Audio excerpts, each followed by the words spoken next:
While the shaper brushed the plains with hills and wheat, and the carver moulded the deserts with a careful, measured hand, the third of the Majestics stood from the earthen cradle and beheld the glories of their work.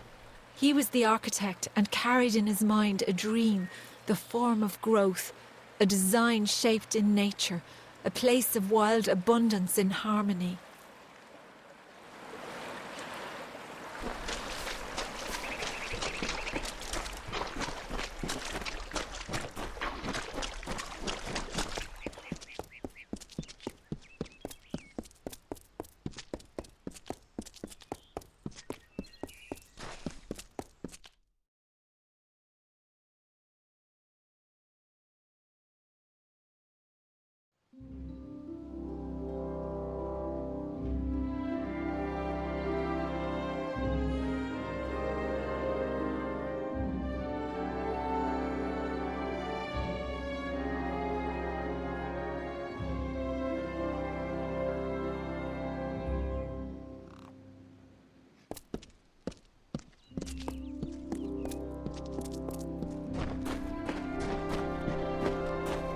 Welcome to the Gardens of Issa, home of the Summer Court and the warm heart of the Feylands. It is a rare occasion for us to welcome a child of dust into Issa, but it is equally rare that Niralam chooses a champion. Pleased to meet you. I am Chancellor to the High King. I pray you enjoy our hospitality.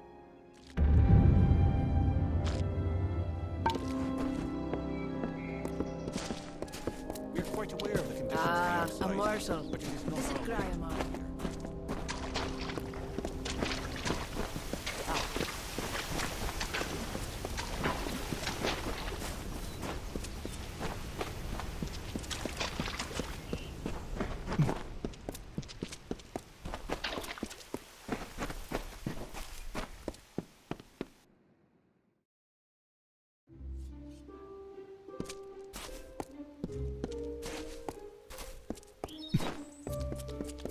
Yes, Dustling.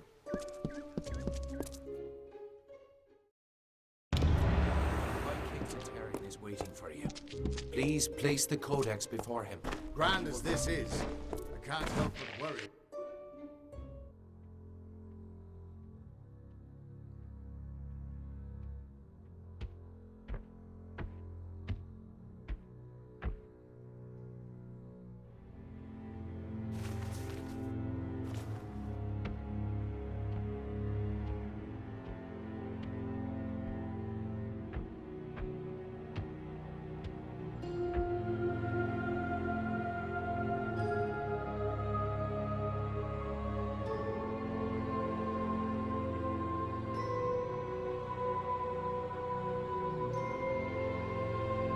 Conceived in chaos, birthed in stolen magic,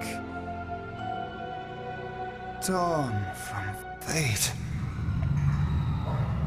child of two fathers, treacheries in treacheries, winter is broken.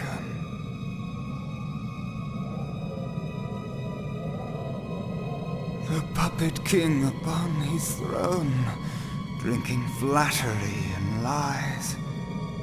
The power that grows in him is not his own. In the east it did begin, as it will end. From behind the veil she screams, madness and rage. Madness and rage. We realize this may be confusing for you. Fate, like the Fae, cannot be changed. But the Tuatha are Fae who have become something new, and you are a mortal who is free from fate's weave. Gadflow claims that the Tuatha are the work of his new god. If the Tuatha are the creations of a god, what does that make you?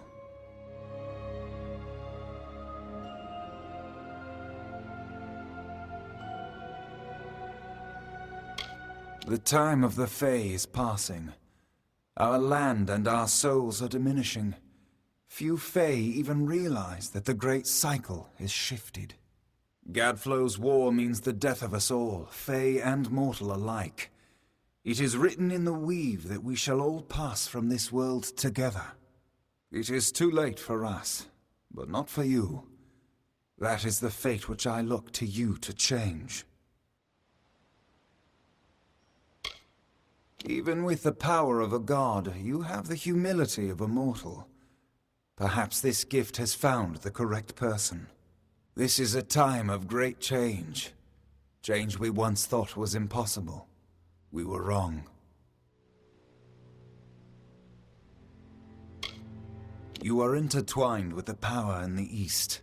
There can be no doubt of that. Your energy reaches back to Alabastra.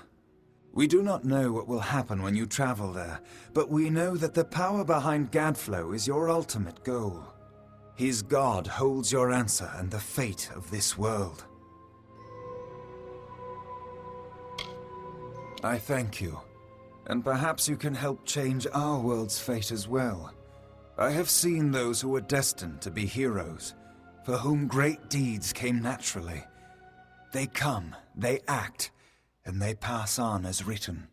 You do great things not because you must, but because you choose to. That is by far a far truer greatness.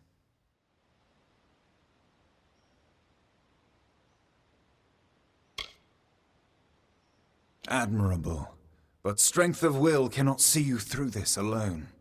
You may be unbound by fate, but you are not free from death.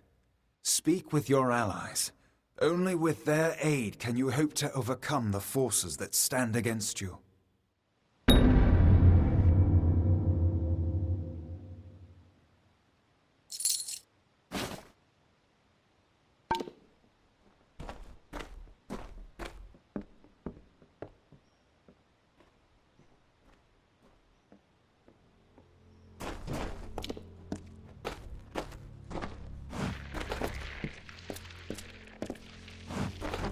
Who would have thought you were so interesting?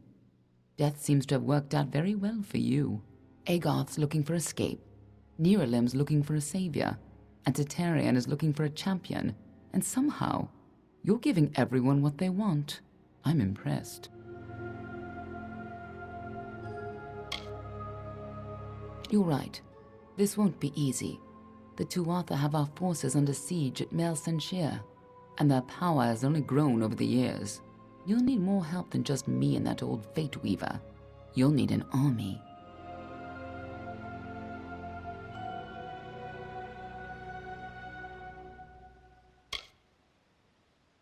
A few years ago, one warrior could have slipped past unnoticed, but stealth is no longer an option, not even for me.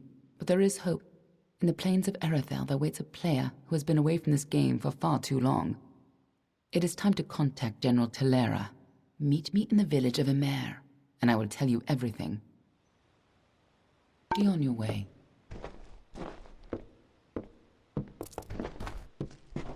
I couldn't make out half of what the king was saying, but it sounds like you've got your work cut out for you. Good thing you won't be facing it alone. In fact, I think I've got a lead on finding an old friend of ours. Old Fomorous Hughes, of course.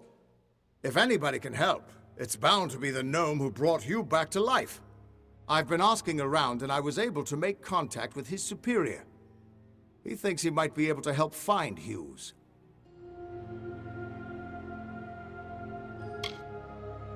No, he's a crafty one.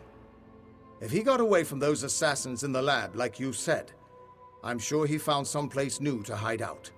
And if anyone's likely to know where he'd go to find safe haven, it'd be the Templar who sponsored his work. His name's Octien. Go southeast to the Hollowlands. Templar Octien will be waiting there to discuss how you might find Hughes.